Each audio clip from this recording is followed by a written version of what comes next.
오늘 말씀의 제목은 말씀이 내 삶을 바꾸기 시작하는 순간입니다. 여러분, 말씀이 하나님이신 것을 믿습니까? 우리가 예수님의 생명을 어떻게 체험할 수 있습니까? 하나님의 말씀이 읽을 때 체험할 수 있는 것입니다. 요한복음 1장 14절에 보면 이런 말씀이 있습니다. 말씀이 육신이 되어 우리 가운데 거하심에 우리가 그의 영광을 보니 아버지의 독생자의 영광이요 은혜와 진리가 충만하더라. 여러분, 이 말씀처럼 말씀이 바로 예수님이십니다. 우리가 말씀을 가까이 한다는 것은 하나님을 가까이 한다는 말과 같은 말입니다. 여러분, 또한 하나님께서 언제나 우리 안에 계시지만 우리가 하나님의 영의 통치함을 받는 하나님의 자녀의 삶을 살아가는데 가장 좋은 방법이 무엇인가? 말씀과 함께 살아가는 것입니다. 여러분, 하나님의 말씀과 함께 살아가는 여러분이 되시길 축원합니다. 여러분, 말씀은 읽는 것이 아닙니다. 말씀은 체험되어져야 하는 것입니다. 우리 요한복음 6장 63절 같이 한번 읽어보겠습니다. 시작. 살리는 것은 영이니 육은 무익하니라. 내가 너에게 이르는 말이 영이요 생명이라. 너에게 이르는 말이 영이요 생명이라. 여러분, 일반적으로 우리가 하는 말은 지식과 정보가 대부분입니다. 그러나 하나님의 말씀은 그냥 말이 아닙니다. 영이요 생명입니다. 영이요 생명이라는 것은 실제로 움직인다는 얘기예요. 또 체험되어져야 된다는 얘기입니다. 역사하는 것입니다. 그래서 히브리서 4장 12절에 이렇게 말씀하십니다. 우리 같이 읽어보겠습니다. 시작. 하나님의 말씀은 살아있고 활력이 있어 어떤 좌우의 날성검보다 예리하여 혼과 영과 및 관절과 골수를 찔러 쪼개기까지 하며 또 마음의 생각과 뜻을 분별하나니. 여러분, 하나님의 말씀은 살아있고 활력이 있는 거예요. 또한 말씀은 우리 가장 깊은 곳에서 역사하시고 우리를 새롭게 하십니다. 여러분, 우리는 우리의 삶 가운데 말씀대로 이루어지는 것을 체험할 수 있어야 합니다. 그러려면 말씀을 믿는 것이 아니라 믿기워져야 하는 거예요. 다시 말해서 말씀이 믿기워진다는 것은 말씀을 듣고 이해하는 수준에 머무르는 것이 아니라 우리의 심중에 그 말씀이 심겨야 한다는 것입니다. 여러분, 우리가 말씀을 듣고 이해한다는 것은 세상과 유전으로 만들어진 그 거짓자의 틀 안에 말씀을 끼워 넣는다는 말입니다. 이미 틀은 짜져 있는 거예요. 그 상태에서 그 틀 안에 들어갈 수 있는 것은 넣고 못 들어가는 것은 억지로 끼워 넣으려고 노력한다는 것입니다. 그것을 바로 말씀을 믿으려고 노력한다고 말하는 것입니다. 여러분, 왜 노력합니까? 내 생각과 내 판단에 하나님의 말씀이 들어갈 수 있나요, 없나요? 들어갈 수 없습니다. 안 들어갑니다. 그렇기 때문에 한마디로 안 믿어지니까 억지로 끼워 넣으려고 노력하는 거예요. 여러분, 이것을 다른 말로 하면 우리의 심중, 즉 우리의 잠재의식의 그 말씀을 통해 우리의 잠재의식이 바뀌어야 하는데 우리의 심중은 바뀌지 않은 채 우리의 표면의식, 그 표면의식으로만 말씀을 믿으려고 노력한다는 말입니다.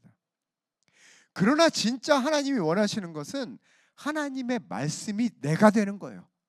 나 자신이 되는 겁니다.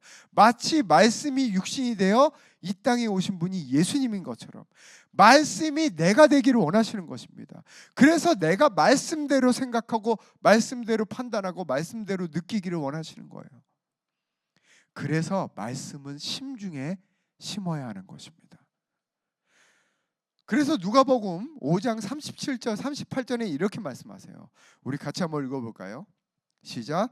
새 포도주를 낡은 가죽 부대에 넣는 자가 없나니 만일 그렇게 하면 새 포도주가 부대를 터뜨려 포도주가 쏟아지고 부대도 못 쓰게 되리라. 새 포도주는 새 부대에 넣어야 할 것이니라. 여러분, 이 말씀처럼 무조건 새 수를 넣는 것이 중요한 것이 아닙니다. 그보다 더 중요한 것은 그 새 수를 넣는 그 새 부대가 더 중요한 거예요. 그럼 그 새 부대는 무엇입니까? 우리의 심중입니다. 새 부대가 우리의 심중이에요. 여러분, 우리는 이미 새 부대가 되었습니다. 우리의 심중은 이미 예수 그리스도의 십자가로 말미암아 하나님의 말씀을 심을 수 있는 새 부대가 된 것이에요. 여러분, 그러나 여전히 많은 사람들이 하나님의 말씀을 내 생각, 내 판단이라는 낡은 부대 안에 넣으려고 하는 것입니다. 여러분, 이제 새술, 즉 하나님의 말씀은 우리의 심중에 심어야 하는 것입니다. 그 결과 말씀을 믿으려고 노력하는 자가 아니라 그 말씀을 따라 생각하고 말씀을 따라 말하고 말씀을 따라 행동하는 자가 되어야 하는 것입니다. 이게 진짜 변화예요. 진짜 변화. 여러분, 우리는 너무 오랫동안 말씀을 이해하려고 또 이해하고 그것을 지키려고 노력해 왔어요. 말씀이 내가 되는 것이 아니라 말씀에 대한 내 생각, 말씀에 대한 내 생각을 지키려고 노력했던 것입니다. 그걸 신앙생활을 하는 것이라고 착각했어요. 하지만 진짜 변화는 어떻게 일어나는가? 마가복음 4장 26절, 27절에 이렇게 말씀하세요. 하나님의 나라는 사람이 씨를 땅에 뿌린 것 같으니 그가 밤에 자고 낮에 일어나고 하여도 씨가 나서 자라되 어떻게 그리 되는지를 알지 못하느니라. 여러분, 이 말씀이 무슨 말씀이에요? 성령의 임재 안에서 하나님의 말씀이 자신의 심중에 심김으로 자기가 언제 그렇게 변했는지 모르게 변한다는 거예요. 내가 언제 그렇게 변했는지 모르게, 내가 말씀을 지켜 행하는 것이 아니라 나도 모르는 사이에 내가 많이 변했다. 여러분, 이게 진짜 변화입니다. 이게 진짜 변해요. 어느 순간부터 나도 모르게 부정적인 관점이 아니라 긍정적인 관점이 생기는 것입니다. 어느 순간부터 나도 모르게 말씀대로 이루어질 것이 그냥 믿기워지는 거예요. 어느 순간부터 나도 모르게 하나님께서 부어주신 그 모든 신령한 복을 내가 누릴 수 있다는 게 믿어지는 것입니다. 여러분, 그래서 진짜 변화는 가장 가까이 있는 사람이 가장 먼저 알아요. 진짜 변화는.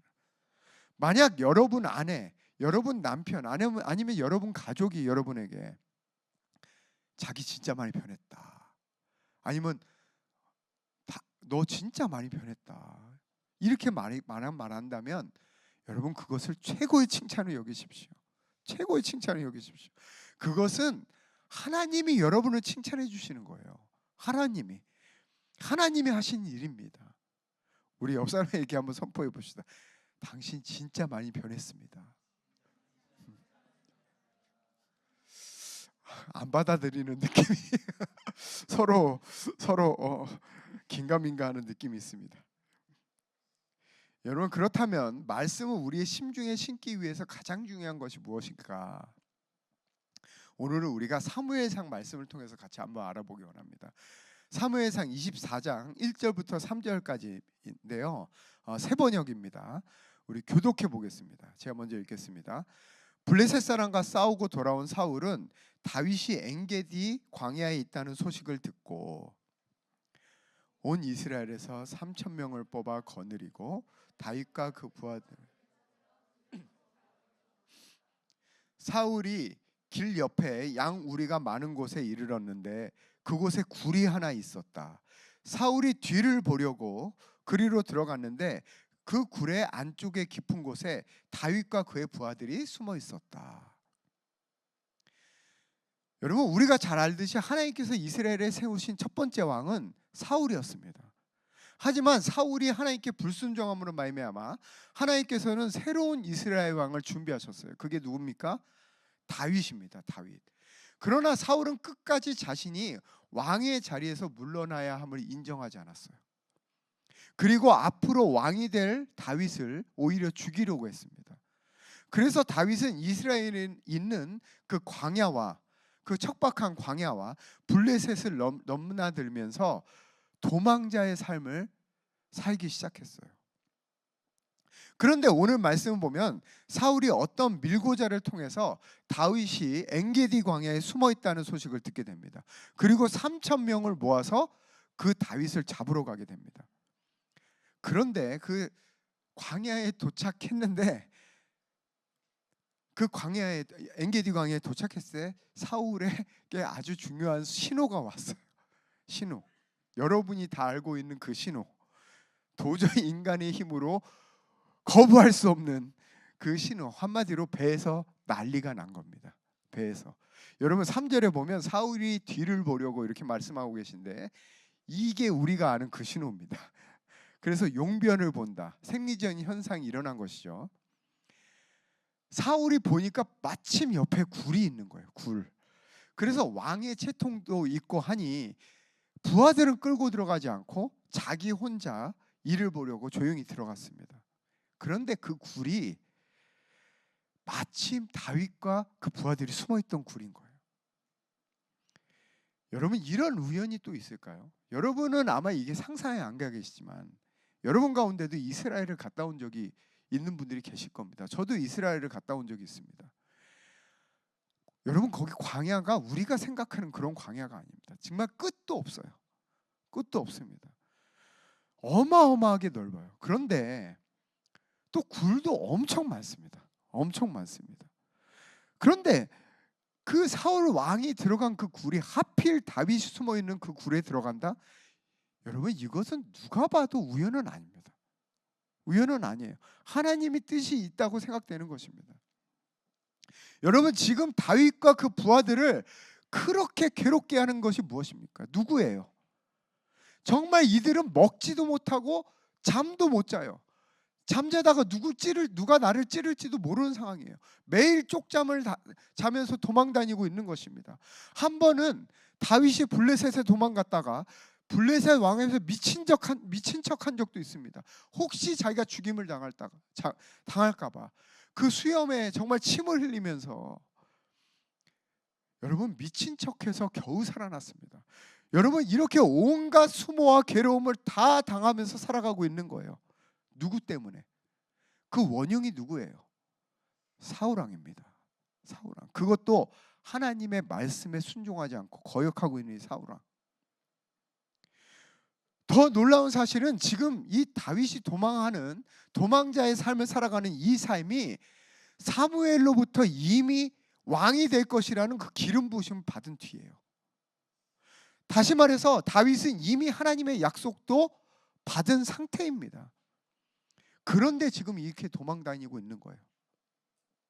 그야말로 이 기회는 누가 봐도 하나님이 주신 절호의 찬스인 것입니다. 이 사람만 없애면 전쟁 한 번도 하지 않고 자신의 모든 괴로움을 할 수 있는 것입니다. 해결할 수 있는 거예요. 여러분 같으면 어떻게 하시겠습니까? 심지어 하나님께서 사무엘을 통해서 기름 부으시고 말씀하신 것을 이룰 수 있는 영적인 정당성, 합당한 이유까지도 있는 거예요. 이미 하나님 말씀도 떨어졌어요. 여러분 같으면 어떻게 하시겠습니까? 여러분 우리 같으면 당연히 이것을 하나님 뜻이라고 여겼을 것입니다. 그렇지 않아요? 원수를 멸하고 하나님의 뜻을 이룰 수 있는 하나님이 주신 절호의 기회구나. 우리 같으면 당장 죽이고 그 이후로 여기저기 간증하면서 다녔을 겁니다. 이 교회 저 교회 다니면서 하나님께서 이토록 놀랍게 행하셨다. 하나님께서 결국 승리를 주셨다. 하필이면 우리가 숨어있는 이 굴에 사울이 혼자, 이것은 하나님이 주신 기회다. 놀랍게 행하셨다. 당연히 다윗과 함께했던 부하들도 그 순간을 하나님이 주신 기회로 받아들였습니다. 그래서 그들은 다윗에게 이렇게 말했어요. 우리 사무엘 말씀 4절 말씀 다시 계속 보겠습니다. 같이 한번 읽어볼까요? 시작. 다윗의 부하들이 그에게 말하였다. 드디어 주님께서 대장님에게 약속하신 바로 그 날이 왔습니다. 내가 너희 원수를 너의 손에 넘겨줄 것이니 내가 마음대로 그를 처치하여라 하신 바로 그 날이 되었습니다. 내가 너의 원수를 너의 손에 넘겨줄 것이니 내가 마음대로 그를 처치하여라. 여러분 이게 누구 말일까요? 여러분 여기 작은 따옴표 보이세요? 여기 작은 따옴표가 있다는 것은 누군가의 말을 인용했다는 말이에요. 누군가의 말을. 이것만 보면 마치 다윗의 부하들이 하나님의 말씀을 인용한 것처럼 보이기도 합니다. 그러나 하나님은 다윗에게 이렇게 말한 적이 없습니다. 한 번도 없습니다. 즉 이것은 다윗이 왕이 될 것이라는 하나님의 말씀을 다윗의 부하들이 자기 생각으로, 자기 판단으로 해석해서 말한 거예요. 해석해서. 다윗의 부하들은 지금 이 말씀을 인용하면서 사울을 죽일 것에 대한 영적인 정당성을 주장하고 있는 것입니다. 여러분, 우리가 여기서 무엇을 할 수 있습니까? 혹시 우리는 이런 실수를 자주 하고 있지는 않은지요? 하나님의 말씀이 있지만 내 생각으로, 내 해석으로 이해하고 적용하는 그러한 실수를 하고 있지는 않은지요? 여러분, 아담과 하와가 왜 타락했습니까? 창세기 2장 17절에 보면 선악을 알게 하는 나무의 열매는 먹지 말라. 내가 먹는 날에는 반드시 죽으리라. 이게 하나님 말씀이에요. 그런데 하와는 자신을 유혹하는 뱀 앞에서 뭐라고 했습니까? 3장 3절에 동산 중앙에 있는 나무의 열매는 하나님의 말씀에 너희는 먹지도 말고 만지지도 말고, 언제 만지지도 말라고 하셨나요? 하나님이 너희가 죽을까 하노라. 반드시 죽으리라 말씀하셨는데 죽을까 하노라. 여러분, 이것이 바로 인간의 타락인 것입니다. 인간의 타락은 하나님의 말씀이 없어서 타락한 게 아니에요. 하나님의 말씀을 자기 생각, 자기 판단, 자기 느낌으로 해석하고 말했기 때문에 타락했던 것입니다. 이것이 인간의 타락입니다. 여러분, 앞서 말씀드린 것처럼 말씀을 듣고 이해하는 것이 중요한 것이 아닙니다. 말씀을 듣고 이해한다는 것은 헌부대인 내 생각과 내 이성, 내 판단으로 말씀을 받는다는 거예요. 그러면 어떻게 되는가? 결국 터지게 되는 것입니다. 설교를 들을 때도 마찬가지예요. 다 똑같이 하나님의 말씀을 이 자리에서 듣고 계십니다.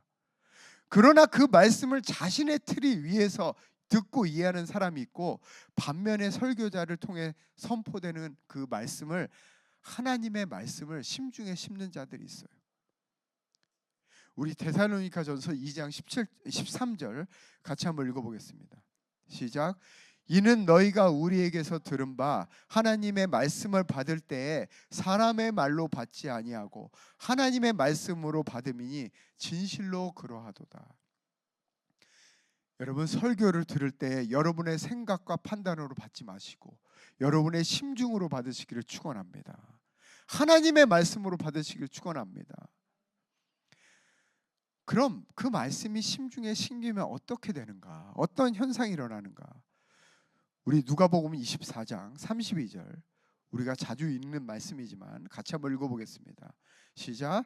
그들이 서로 말하되 길에서 우리에게 말씀하시고 우리에게 성경을 풀어주실 때에 우리 속에 마음이 뜨거워지지 아니하더냐. 우리 속에서 마음이 뜨거워지지 아니하더냐. 여러분, 여기서 마음 할 때에 이 헬라어로 마음이 카르디아입니다. 즉 우리의 심중이에요. 심중. 여러분, 우리의 머리가 뜨거워지는 것이 아니라 우리의 심중이 뜨거워지는 거예요. 다시 말하면 여러분은 언제 변화되는가? 하나님의 말씀을 들을 때에 여러분 깊은 곳에서 성령님의 감동함이 올라와야 돼요. 그때 여러분이 변화되는 것입니다. 왜 감동함이 올라올까요? 여러분 안에도 동일한 성령님이 계시기 때문입니다. 여러분 안에 계신 그 성령님이 여러분의 심중에 그 말씀을 심어주시기 때문이에요. 그때 여러분은 변화되는 것입니다. 여러분, 우리가 아는 것처럼 다윗은 자신의 부하들처럼 생각하지 않았어요. 그는 몰래 가서 사울의 겉옷자락만 잘랐습니다. 그리고 부하들에게 이렇게 말했습니다. 6절 말씀에 그래서 다윗은 자기 부하들에게 타일렀다. 내가 감히 손을 들어 주님께서 기름 부어 세우신 우리의 임금님을 치겠느냐. 주님께서 내가 그런 일을 하지 못하도록 나를 막아주시기를 바란다. 왕은 바로 주님께서 기름 부어 세우신 분이시기 때문이다. 여러분, 다윗이나 다윗의 부하들이나 하나님의 뜻은 다 이미 알고 있습니다. 다윗이 왕이 될 것이라는 하나님의 뜻은 다 알고 있어요.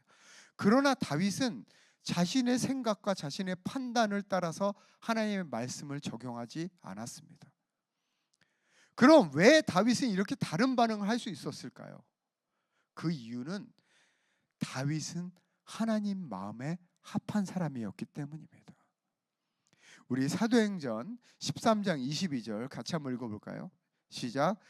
다윗을 왕으로 세우시고 증언하여 이르시되 내가 이새의 아들 다윗을 만나니 내 마음에 맞는 사람이라 내 뜻을 다 이루리라. 내 뜻을 다 이루리라. 여러분, 하나님은 누구를 통해서 자신의 뜻을 이루시는가? 다른 말로 말하면 하나님은 누구를 통해서 자신의 말씀을 이루시는가? 하나님 마음에 맞는 사람, 바로 그 사람이 하나님의 말씀을 이루게 되는 것입니다. 즉 하나님과 친밀함을 누리는 사람, 하나님과 친한 사람, 하나님은 그 사람을 통해서 자신의 말씀을 이루는 것입니다. 여러분, 하나님의 말씀은 분명히 영원토록 변치 않은 절대 진리입니다. 그러나 그 말씀을 읽고 깨닫고 적용하는 것보다 더 중요한 것이 있습니다. 그것보다 먼저 선행돼야 할 것이 있어요. 그것이 무엇입니까? 바로 하나님과의 올바른 관계입니다. 아무리 말씀을 읽어도 하나님과의 온전한 관계 안에서 그 말씀을 읽지 못하면 우리도 얼마든지 다윗의 부하들처럼 잘못된 적용을 할 수 있다는 점을 알아야 합니다. 그럼 오늘날 우리에게 온전한 관계, 하나님과의 온전한 관계 안에서 말씀을 받는다는 것은 무엇을 의미할까요? 바로 성령 안에서 말씀을 받는다는 것입니다. 즉 성령님 없이는 말씀이 지식과 정보가 될 수밖에 없고 그 말씀이 자신의 유익을 뒷받침하는 도구로 전락할 수밖에 없는 것입니다. 마치 다윗의 부하들이 그렇게 생각했던 것처럼. 여러분, 오늘날 얼마나 많은 사람들이 하나님의 말씀을 성령님 안에서 받지 않으므로, 즉 하나님과 아무런 관계없이 지식적으로만 그 말씀을 받아들이므로 삶에 적용함으로 오히려 하나님의 뜻을 가로막는 일들이 많이 일어나는지 모릅니다. 여러분, 역사적으로 볼 때도 얼마나 많은 기독교의 만행들이 하나님과의 올바른 관계없이 성령님을 통해 그 심중에 심지 아니함으로 말씀만을 내 머리로 이해하고 적용함으로 일어났던 일이 얼마나 많습니까? 우리가 잘 아는 십자군 전쟁도 마찬가지예요. 나치들의 유대인 대학살, 이것도 그 뒤에 기독교가 있었고 하나님 말씀이 있었던 것입니다. 심지어 공산주의까지. 여러분, 그 외에 수많은 전쟁들 다 그것들도 말씀을 인용해서 일어난 사건들입니다. 여러분, 이것은 오늘날도 마찬가지예요. 자신이 믿는 정치적인 신념, 자신이 이 땅에서 추구하는 가치를 뒷받침하기 위해서 말씀을 끌어다가 거기에 뒷받침하는, 거기에다 써먹는 일, 얼마나 우리가 많이 하고 있습니까? 우리가 하나님의 뜻이라고 믿고 그러한 일을 행하기 때문에 오늘날 기독교는 점점 더 사회에서 영향을 잃게 되고 또 욕도 먹고 있는 것 아니겠습니까? 여러분, 하나님의 말씀으로 자기를 합리화하기 시작하면 끝도 없어요. 여러분, 세상에서 가장 바뀌기 힘든 사람이 누군가? 하나님과의 생명적인 관계 없이 말씀을 가져다가 내 생각, 내 신념을 뒷받침하는 사람들이에요. 여러분, 이런 사람들은 정말 변화되기 힘듭니다. 그래서 예수님 때에도 바리새인과 서기관들이 바뀌지 않았던 겁니다. 여러분, 이런 사람들은 결국 자신은 하나님 뜻이라고 믿지만 자신의 생각과 자신의 신념이 우상인 것입니다. 여러분, 말씀은 내 생각과 내 판단에 끼워 맞춰서는 안 되는 것입니다. 우리 심중에 심어야 하는 것입니다. 하나님이 내 마음에 맞는 사람이라 하실 때 여기에서 마음도 카르디아예요. 놀라운 것은, 여러분, 이것은 내 마음에 맞는 사람이다. 하나님의 카르디아다. 여러분, 이것은 신학적으로 좀 더 연구를 해봐야겠지만 하나님도 인격이 있으시기 때문에 하나님도 마음이 있으시겠죠, 당연히. 어찌됐든 내 마음에 맞는 사람이라는 뜻은 그 사람의 심중이 하나님의 마음과 일치되었다, 이런 뜻입니다. 심중이 하나님의 마음과 일치되었다는 게 뭐예요? 그 말씀이 심중에 심겼다. 왜? 하나님의 뜻이 말씀이기 때문에. 바로 이 말인 것입니다. 여러분, 송기철 장로님 책 중에 기도하기 전에라는 책이 있습니다. 기도하기 전에. 이 책은 우리의 기도가 응답되지 않는 이유가 단지 우리의 기도의 빈약함, 즉 우리가 더 열심히 기도하지 않아서 그래서 응답되지 않는 것이 아니다. 기도하기 전에 우리의 마음, 우리의 신앙적인 관점, 그것이 먼저 하나님 뜻과 일치돼야 된다. 이것을 말하는 책입니다. 마찬가지입니다. 우리가 열심히 말씀을 읽고 성경 공부하는 것보다 더 중요한 것은 말씀을 읽기 전에 또는 설교를 듣기 전에 우리 자신이 어떠한 상태인가. 자신이 거짓자, 즉 자신의 생각과 판단으로 말씀을 듣고 이해하고 적용하는 상태인가, 아니면 성령의 통치함을 받아 내가 그 말씀을 이해하고 판단하는 것이 아니라 그 말씀이 좌우의 날성 검이 되어서 나를 바꾸고 변화시킬 준비가 되어 있는가. 이것을 우리는 돌아봐야 하는 것입니다. 그래서 말씀을 읽기 전이 더 중요한 거예요. 설교를 듣기 전이 더 중요한 것입니다. 여러분, 이전에도 말씀드렸지만 우리의 잠재의식, 우리의 믿음 체계는 대부분 어렸을 때 형성되는 거예요. 어렸을 때. 왜냐하면 백지장 같은 무의도적인 믿음으로 모든 것을 그냥 받아들이기 때문입니다. 그 결과 나라는 존재가 형성된 거예요. 우리는 그 위에서 생각하고 느끼고 말씀도 받아들이는 겁니다. 그렇다면 지금도 마찬가지예요. 우리가 언제 변화되는가? 어린아이와 같은 무의도적인 믿음으로, 즉 백지장 같은 상태에서 하나님의 말씀을 받아들일 때만이 그 말씀이 우리의 심중에 심기게 되고 우리가 말씀대로 생각하는 존재가 되는 것입니다. 그럼 어떻게 신생아처럼 백지장 같은 상태가 되는가? 그 유일한 방법은 우리가 성령의 통치함 받는 거예요. 성령의 통치함. 왜? 우리가 성령의 통치함 받는다는 것은 우리의 거짓자가 죽었다는 말과 똑같은 말이기 때문입니다. 즉 세상으로부터 만들어진 내가 죽었다는 얘기입니다. 그때부터 그 말씀이 내 심중에 심기게 되는 것입니다. 여러분, 그래서 누가복음 18장 17절에 이렇게 말씀하시잖아요. 내가 진실로 너에게 이르노니 누구든지 하나님의 나라를 어린아이와 같이 받아들이지 않는 자는 결단코 거기 들어가지 못하리라 하시니라. 여러분, 말씀을 읽기 전에 성령께서 임하시도록, 여러분에게 임하시도록 먼저 기도하십시오. 그래서 설교를 듣기 전에 성령님께 사로잡히도록 전심으로 우리가 같이 모여서 찬양해야 되는 것입니다. 여러분, 예배에 일찍 오십시오. 예배에 늦게 오셔서 말씀을 듣는 것만으로는 여러분이 변화되지 않습니다. 일찍 오셔서 같이 중보기도 하시고 일찍 오셔서 같이 찬양하십시오. 그때 성령께서 여러분에게 임하시고 그때 여러분의 말씀을 들을 때 여러분 심중에 심기게 되는 것입니다. 그때부터 진짜 변화가 되는 거예요. 여러분, 우리가 말씀을 듣고 이해하고 지켜 행하는 것은 우리를 근본적으로 바꾸지 못합니다. 여러분, 주기도문도 마찬가지예요. 주기도문을 우리 같이 보겠습니다. 마태복음 6장 9절부터 11절까지. 그러므로 너희는 이렇게 기도하라. 하늘에 계신 우리 아버지여, 이름이 거룩히 여김을 받으시오며. 이름이 거룩히 여김을 받으시오며. 뭡니까? 하나님을 찬양하고 주님을 그 이름을 높여드리는 겁니다. 그 다음 10절에 나라가 임하시오며 뜻이 하늘에서 이루어진 것 같이 땅에서도 이루어지이다. 여러분, 우리가 전심으로 하나님을 찬양할 때 그때 하나님의 나라, 즉 하나님께서 우리에게 임하시고 하나님의 뜻이, 하나님의 말씀이 우리를 통해서 이 땅에 이루어진다는 겁니다. 11절에 오늘 우리에게 일용할 양식을 주시옵고. 여러분, 여기서 양식이 뭐예요? 바로 하나님 말씀입니다. 하나님 말씀이에요. 하나님의 나라가 임했을 때 그때 우리의 말씀이 우리의 심중에 심기는 것입니다. 그래서 마태복음 4장 4절에 사람이 떡으로만 살 것이 아니요 하나님의 입으로부터 나오는 모든 말씀으로 살 것이니라. 양식은 하나님의 말씀입니다.